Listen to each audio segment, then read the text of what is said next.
British advanced pain clinic, నొప్పి మాయం, surgery దూరం. For appointments 9155515563.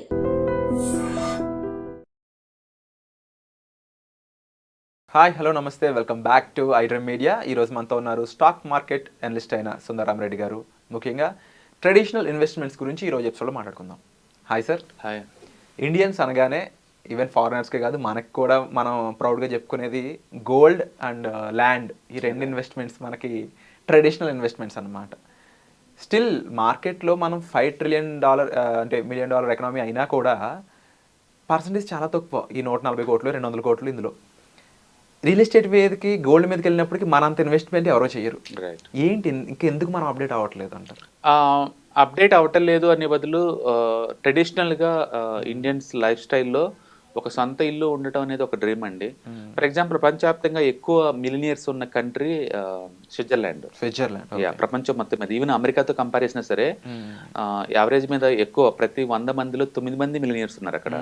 ఉండటానికి రీజన్ ఏంటంటే అద్దెల్లో ఉంటాం. వాళ్ళ జీవితంలో కూడా ఇల్లు సొంతం చేసుకోవాలనుకోరు. అక్కడ 60% పాపులేషన్ అంతా కూడా అద్దెల్లోనే ఉంటారు.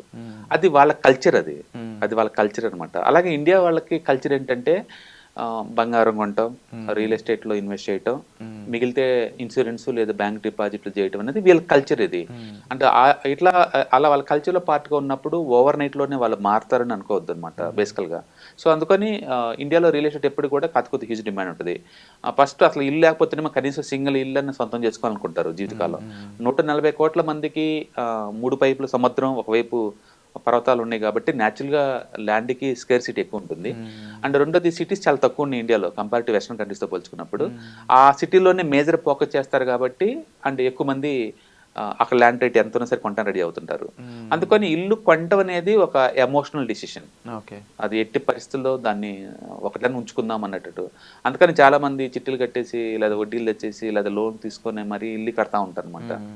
ఇక్కడ ఇల్లు కొంటే గుడ్ బ్యాడ్ అనే బదులు అఫోర్డబిలిటీ అనేది ఇక్కడ ఎగ్జాంపుల్, అంత మించి ఏం లేదండి. అంటే ఇండియాలో కూడా హౌస్ అనగానే లోన్ అనే పదం ఆటోమేటిక్గా వచ్చేస్తుంటుంది పక్కనే. బేసికల్ గా రియల్ ఎస్టేట్ వాళ్ళకి లోన్స్ కనుక ఇవ్వకపోతే 99% అసలు ఇల్లు అమ్ముడుపోవండి. ఓకే. ఇండియాలో రియల్ ఎస్టేట్ లో ఒక రూరల్ ఇండియాలో తప్ప మిగతా ఎక్కడైనా సరే ఇల్లు అంటే నథింగ్ బట్ హౌసింగ్ లోన్స్. అందుకనే బ్యాంక్ వాళ్ళు కూడా ఎప్పుడు చూసిన హోమ్ లోన్ అని ప్రమోట్ చేస్తారు. ఎందుకంటే ఒకసారి బ్యాంకింగ్ లోన్ ఇస్తే 30 years నువ్వు నా కస్టమర్, నేను ఎత్తుకున్న పని వేరే వాళ్ళని. ఒక్కసారి అమౌంట్ ఇస్తాను, ఎవ్రీ ఇయర్ నీ దగ్గర నుంచి నేను 6-7% విత్డ్రాల్ చేస్తూనే ఉంటాను. ఎంతవరకు కరెక్ట్ అంటారు సార్? మన అఫోర్డబిలిటీని దాటేసి మరి 30 లక్షలు 40 లక్షలు 50 లక్షలు ఇప్పుడు అయితే ₹1,00,00,000. అన్ఫార్చునేట్లీ డైవర్సిఫికేషన్ లేదండి దాంట్లో. ఎందుకంటే ఒక వ్యక్తి కనుక లోన్ తీసుకొని ఒక 50 లక్షలు ఇల్లు కొన్నా సరే అతని దగ్గర ఒక 10 lakh కట్టాడు అనుకోండి, 40 lakh కట్టాలి రెస్ట్ ఆఫ్ ది లైఫ్ లో. 40 ఇంట్రెస్ట్ తో కలుపుకుంటే 80 lakh దాకా అవుతుంది. అందుకని టూ మచ్ గా ఒకే అసెట్ లో ఎక్కువ ఇన్వెస్ట్ చేయడం ద్వారా ఎమోషనల్ గా సాటిస్ఫై అవుతాడేమో కానీ ఫైనాన్షియల్ గా చాలా స్ట్రెస్ అవుతాడు. బట్ ఇండియాలో అది సెంటిమెంట్. ఒక ఇల్లు అంటూ ఉంటే ఒక ఎమోషనల్ సాటిస్ఫాక్షన్ వేరేలాగా ఉంటుంది. ప్రతిదీ మనీతో మనం మెజర్ చేయలేం కాబట్టి చాలా మంది వాటిని ఇష్టపడతారు. ఒకటి. రెండోది, అఫోర్డబిలిటీ ఉన్నప్పుడు కొనటంలో తప్పేం లేదు. అందుకని మీ దగ్గర ఒక 5 లక్షలు 5 కోట్లు 10 కోట్లు 20 కోట్లు ఉన్నప్పుడు మిగతా అసెట్ లో పెట్టినట్టు ఈ అసెట్ లో పెట్టడంలో తప్పేం లేదు. కానీ మీ దగ్గర తక్కువ మనీ ఉన్నప్పుడు ఆ డబ్బుని తీసుకెళ్లేసి దీంట్లో పెట్టడం వల్ల ఏంటంటే మనీ బ్లాక్ అవుతాయి అనమాట మీకు బేసికల్ గా. అందుకని కొనటం బెటరా అద్దెకేయటం బెటరా అనే బదులు మీ దగ్గర ఒక ₹1 కోటి అమౌంట్ ఉన్నాయి అనుకోండి, మీరు ఆ కోటి పెట్టి ఆ ఉన్న అమౌంట్ పెట్టేసి ఇల్లు కొన్నారనుకోండి, మీకు మిగిలేదు రెంటలో. అంతమించి ఏముండదు. రెంట్ ఎంత ఉంటుందండి? 3% ఉంటుంది. అంటే ఇలా బలైపోయిన వాళ్ళు నా ఫ్రెండ్స్ కూడా ఉన్నారు సార్. సొసైటీలో ఎక్కువ సార్లు అందరు బలైపోతారు దీంట్లో. అందులో హ్యాపీగా ఉండేది మన సొసైటీలో ఏంటంటే ఇల్లు కొనుక్కోవటం అనేది ఒక ఎమోషనల్ రీజన్ ఉంది కాబట్టి కొనేసి ఆ రెంట్తో ఈఎంఐ కట్టేద్దాం అనుకునే వాళ్ళకి మీరు ఏం చెప్తారు? నేను అదే అంటుంది, ఈఎంఐకి మీరు బ్యాంక్ కట్టే వడ్డీ ఎంత అంటే 8% ఉంటుందండి ఈఎంఐ. మీరు రెంట్ కొంటే మీకు వచ్చేది 4%, 3% వడ్డీతో ఉండొచ్చు రెంట్కి. కొంతమంది రెంట్ ఉండడానికి ఇష్టపడరు, కానీ ఇండియాలో రెంట్ కొంటే బెస్ట్. అసలు ఇల్లు కొనుక్కోకూడదు ఎప్పటికీ. రిటైర్మెంట్ వచ్చినప్పుడు మీరు ఎక్కడ సెటిల్ అవుతాం అనుకుంటే అక్కడ కొనుక్కోండి ఇల్లు బెటర్ అనమాట. ఎందుకంటే నేను చెప్పాను కదా, 50 లక్షల ఇల్లు మీరు కొన్నారనుకోండి, మీ మనీ అంతా బ్లాక్ అవుతుంది అక్కడ. ఇంక మీ అమౌంట్ ప్రొడ్యూస్ చేయట్లేదు. నేను ఆ అమౌంట్ని 50 లక్షలు తీసుకెళ్ళి ₹1 వడ్డీకి ఇచ్చానుకో బయట, నాకు నెలకి 50,000 వస్తూ ఉంటాయి. నువ్వే రెంట్ కొంటే నీకు వచ్చి మిగిలేదు 15,000 కదా. నాకు 50,000 రెంట్ వస్తుంది ఎవ్రీ మంత్ జీవితకాలం తరతరాలు. నాకు ఎక్కడైతే మిగులుతుంది అంతే. అంటూ ల్యాండ్ ప్రైస్ పెరుగుతుంది కదా, ఫ్యూచర్లో ల్యాండ్ రేట్లు పెరుగుతాయి కదా, అలా చెప్తా ఉంటారు. బట్ నా దగ్గర 5-6 కోట్లు ఉన్నప్పుడు 1 కోటి పెట్టి ఇల్లు కొంటలు తప్పేం లేదు. కానీ మీ దగ్గర 1 కోటి ఉన్నప్పుడు ఇల్లు కొంటం అనేది బ్లండర్ మిస్టేక్. రెండోది అలాంటి పెద్ద పెద్ద డెసిషన్ తీసుకునేటప్పుడు ఏంటంటే ఫైనాన్షియల్ ఎక్స్పర్ట్ని ఒకసారి కన్సల్ట్ చేశారనుకోండి, పెయిన్ తక్కువ తోటి ఎలా కొనాలో మీకు అడ్వైజ్ ఇస్తాడు. మీరు ఆ రూట్లో కొనుక్కోవచ్చు. సపోజ్ మీ దగ్గర మ్యూచువల్ ఫండ్ పోర్ట్ఫోలియో ఉందనుకోండి, ఒక 30-40 ల్యాక్కి, దీన్ని తనఖా పెట్టేసి ఆ వచ్చిన డబ్బులతో కొనొచ్చు. ఈ అసెట్ ఎలాగో ఇయర్లీ యావరేజ్ 50% గ్రో అవుతుంది కాబట్టి, ఇల్లు ఈఎంఐ నీకు 80కి అవుతుంది కాబట్టి నీకు అది పెద్ద పెయిన్ ఉండదు. అలా కాకుండా ఉన్న అమౌంట్ మొత్తం పెట్టేసి కొన్నా, లేదా బ్యాంక్ దగ్గర 8% లోన్ తీసుకుని కొన్నా చాలా పెయిన్ ఉంటుంది అనమాట. ఎందుకంటే నీ మిగిలేదు ఎండ్ ఆఫ్ ది డే ఆ 4% రెంట్ మిగిలింది అంతే, అంత మించే మిగలదు. అంటే real estate as a investment separate concept అది. ఓకే, రెంటల్ ఇన్కమ్ అనేది అంత వర్తగానే కాదు. అందుకని తక్కువ డబ్బున్న వాళ్ళందరూ ఇల్లు కొనటానికి దూరంగా ఉండి రెంటల్కే ఉండి ఆ అమౌంట్ని ఈఎంఐ కడదాం అనుకునే అమౌంట్ని కడితే ఎస్ఐపి ఫార్మేట్లో ఈ మ్యూచువల్ ఫండ్స్ లాంటివి కొంటే కనుక వరస్ట్ వస్తే 50% వస్తాయండి మ్యూచువల్ ఫండ్లో. బెస్ట్ సినారీలో 20-30 వస్తాయి. ఇన్ కేస్ ఎస్ఐపి పరంగానే ప్రతి నెల ఒక 10,000 పెట్టుకుంటూ వెళ్తుంటే యా వాళ్ళు ఎంత ఎర్న్ చేసే స్కోప్ ఉంటుంది అంటారు? ఒక 30 years టైం వేసారనుకోండి, ఈజీగా 700 కోట్లు వస్తాయి. 50% నిఫ్టీలో పెట్టి వదిలేసినా సరే. ఓకే, అందుకని లాంగ్ టర్మ్ పాయింట్ ఆఫ్ లో హౌస్ బెటరా లేకపోతే ఇలాంటి మ్యూచువల్ ఫండ్స్ బెటర్ అంటే, ఎసెట్ పాయింట్ ఆఫ్ లో అల్టిమేట్ మ్యూచువల్ ఫండ్స్, దాంతో నువ్వు కంపేర్ చేయాలి రియల్ ఎస్టేట్ తోటి. కానీ ఇల్లు అనగానే ఒక సెంటిమెంటల్ ఫీలింగ్ అనమాట, అది జ్ఞాపకాలు అనమాట. అందుకని ఇండియా వాళ్ళకి ఎమోషనల్ గా చాలా అటాచ్మెంట్ ఎక్కువ ఉంటుంది కాబట్టి వాళ్ళు ఇల్లుని ఇష్టపడుతూ ఉంటారు. మీరు ఊహించుకోండి, హైదరాబాద్ లో వాళ్ళ టోటల్ ఎర్నింగ్స్ లో ఇల్లు కొన్న వాళ్ళకి 60% అచ్చం ఈఎంఐ రూపంలో పోతున్నట్టు ఊహించుకోండి. ముంబైలో ఒక టోటల్ శాలరీలో 110% అంటే శాలరీ దాటి ఎక్కువ కడుతున్నారు ఇంకా అక్కడ, అది ఇల్లు కొనడం కోసం. పెరుగుతున్న ఇన్ఫ్లేషన్స్ రాబోయే కాలంలో ఇలా ఎమోషనల్ స్టేట్గా డిపెండ్ అవ్వడం కంటే కూడా ఎంతవరకు ప్రాక్టికల్ ఫైనాన్షియల్ నాలెడ్జ్తో ముందుకు వెళ్ళడం కరెక్ట్ అంటారు? బేసికల్గా ఎవరైనా సరే మీకు ప్రశాంతంగా పీస్ ఆఫ్ మైండ్తో బతకాలి అంటే ఫైనాన్షియల్ అనేది చాలా పెద్ద రోల్ అండి.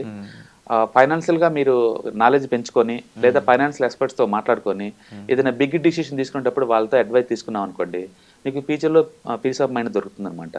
అందుకని మీరు ఏదైనా ఇల్లు కొందాం అనుకున్నా, ఏదైనా సరే ఒకటి సంథింగ్ బిగ్ ఇన్వెస్ట్మెంట్ చేద్దాం అనుకున్నప్పుడు better to consult about the financial analyst అనమాట. వాళ్ళు కొంచెం ఫేర్గా నీకు గుడ్ బ్యాడ్ వరస్ట్ చెప్తారు కాబట్టి నీకు ఆ క్లారిటీ ఉంటుంది. అందుకని ఈ ఇల్లు ఇన్వెస్ట్మెంట్ అనేది ఎప్పుడు బ్యాడ్ ఏం కాదు. మీకు ఎక్కువ అమౌంట్ ఉన్నప్పుడు ఒక ఇల్లు కొనుక్కోవడంలో బాగానే ఉంటుంది. తక్కువ డబ్బు ఉన్నప్పుడు ఈఎంఐలు తీసుకొని మరీ ఇల్లు కట్టడం అనేది వరస్ట్ కాన్సెప్ట్. ఒకవేళ మీరు సొంతంగా డబ్బు పెట్టి ఇల్లు కొని బదులు దాన్ని బెటర్ వేలో ఆప్టిమైజేషన్ చేసుకోవాలంటే అంటే ఫైనాన్షియల్ ఎక్స్పర్ట్స్ని కన్సల్ట్ అవ్వండి. ఎందుకంటే బ్యాంక్లోని 8%, నీ డబ్బు వేరే చోట 10%కి 15% వర్క్ చేస్తుంది అనుకోండి, ఆ డబ్బుని కదిలీకుండా అంతే ఉంచి ఆ డబ్బు ద్వారా దీంట్లోకి ఈఎంఐ మార్చుకోవటం బెటర్ అనమాట. అందుకని ఇల్లు కొనటం తప్పు కాదు, వే ఆఫ్ బయింగ్ చూసుకొని కొనుక్కోవటం అనేది బెటర్ అనమాట. సో బెనిఫిట్ ఏమో ఇల్లు కొంటే ఎమోషనల్ సాటిస్ఫాక్షన్, సొసైటీలో నేను రిచ్ కింద కన్సిడర్ చేస్తే. మనం చూసే ఫిజికల్ అసెట్స్ కార్లు కావచ్చు, ఇల్లు కావచ్చు, ఇవన్నీ 90% లోన్లో తీసుకునేవి. బట్ జనాలు ఈ రియల్ అసెట్స్ అనుకుంటారు, నీకు రెస్పెక్ట్ ఇస్తారు, అలా ఉంటుంది. రెండోది ఎమోషనల్ సాటిస్ఫాక్షన్, టోటల్ ఫ్యామిలీ అక్కడే ఉంటుంది. అండ్ మూడోది ఏంటంటే ఎండ్ ఆఫ్ ది డే ప్రతిసారి డబ్బుతో ముడిపట్టలేము ప్రతిదాన్ని. కొన్ని మొక్కలు పెంచడం ఇష్టం, కొంతమందికి టూర్లు వెళ్తే ఇష్టం, అలా కొంతమందికి ఇల్లు అంటే ఇష్టం. అలాంటి వాళ్ళకి అల్టిమేట్ హ్యాపీ ఫీలింగ్ వస్తుంది. అంటే మూడోది అంటే ఫైనాన్షియల్గా ఎప్పుడు అప్ అండ్ డౌన్ అవుతూ ఉంటుంటే ఒక ఇల్లు అన్న ఒకటి ఉంటే పీస్ ఆఫ్ మైండ్తో ఉంటుంది. ఎండ్ ఆఫ్ ది అక్కడ పోయి పండుకుని నిద్రపోయినట్టు ఇలాంటి వాటితో ఉంటుంది. బ్యాడ్ థింగ్ ఏంటంటే డబ్బులు మొత్తం బ్లాక్ అవుతాయి. ఒక ఇల్లు కొంటే 20-30 సంవత్సరాలు బ్లాక్ అవుతావు. జాబ్ మారి వేరే సిటీకి వెళ్ళిపోతే మళ్ళీ దీన్ని మేనేజ్ చేయడం కష్టం. మళ్ళీ ఆ సిటీలో మళ్ళీ ఇంకో దాన్ని రెంట్లు కట్టడం చాలా కష్టం. మూడోది ఇల్లిక్విడ్ అసెట్, అర్జెంట్ డబ్బులు కావాలంటే నువ్వు అమ్మలేవు, ఇమీడియట్లీ నీ దగ్గర చూసి పెడతారు. నాలుగోది ఏంటంటే నువ్వు దాన్ని ఇన్వెస్ట్మెంట్ అనుకుంటే ఎప్పుడైనా రాంగ్, ఇల్లు ఎప్పుడు కూడా అది ఎప్పటికి ఇన్వెస్ట్మెంట్ అవ్వాలి. కంపారబుల్లీ లో రిటర్న్స్ వచ్చే ఇన్వెస్ట్మెంట్స్ అనమాట, పెద్ద ఇన్వెస్ట్మెంట్స్ ఏం కావు. దాని బదులు మ్యూచువల్ ఫండ్స్ పెట్టుకోవచ్చు. Thank you so much sir, eye opening information అనొచ్చు, కళ్ళు తెరిపించారని చెప్పాలి. Thank you so much for information. Yeah hi, ప్రస్తుతం ఉన్న ప్రపంచంలో ఫైనాన్షియల్ లిటరసీ అనేది ఎంత ఇంపార్టెంటో అందరికీ ఇప్పటికే అర్థమై ఉంటుందండి. సో స్టాక్ మార్కెట్కి వచ్చేసరికల్లా ఇది చాలా అప్ అండ్ డౌన్స్ అవుతూ ఉంటాయి. మార్కెట్ చాలా వాలటిలిటీ ఎక్కువ ఉంటుంది. వేరే అసెట్ క్లాస్తో పోల్చుకుంటే ఇక్కడ టూ మచ్ వాలటిలిటీ ఉంటుంది. సో దీన్ని ఎలా హ్యాండిల్ చేయాలి, and ETFs, index funds, mutual funds ద్వారా ఎలా మనీ మేక్ చేసుకోవచ్చు, ఇది టోటల్ మీకు ప్యాసివ్ ఇన్కమ్ లాగా as well as active income లాగా ఎలా ఉపయోగపడుతుందో ఈ ప్రోగ్రామ్ ద్వారా మీకు నేర్పడుతుంది. కాబట్టి ఇంట్రెస్ట్ ఉన్న పార్టిసిపెంట్స్ ఈ కింద రోల్ అవుతున్న నెంబర్కి పింగ్ చేసుకొని సీట్స్ బుక్ చేసుకోండి. Thank you.